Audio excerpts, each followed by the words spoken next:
100 years have passed since the fall of the Uldane Empire. The long, brutal war left the four great nations crippled and impoverished. Honor and virtue have become distant memories.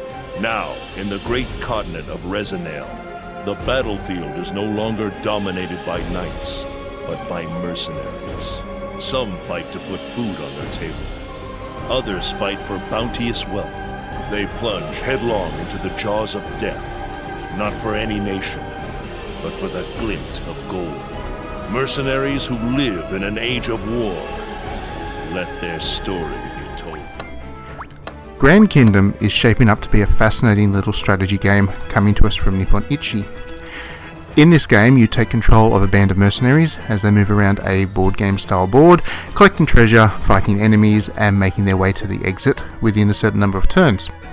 When they run into an enemy, the view shifts to a side-on turn-based combat system, which is quite tactical, and you have control of each of the individual members of the mercenary band as they fight.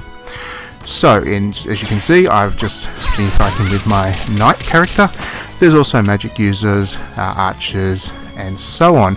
There's some strategy involved in terms of positioning as well. As you can see from this clip, I actually managed to win the battle by hitting my own character into an enemy character, which is not what you're meant to do, obviously, but it's an amusing little quirk and just shows that there is friendly fire to contend with as well.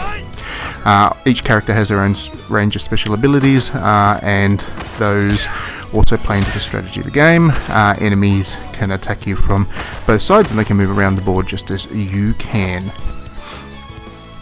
And in other battles, there are other issues to contend with, such as in this one. As you can see, there are guard posts that the enemy soldiers are hiding behind. In this instance, I chose to destroy it before taking on the enemy themselves. So yeah, it's a very interesting little game, and looking forward to seeing the full release later on this year. Thank you very much.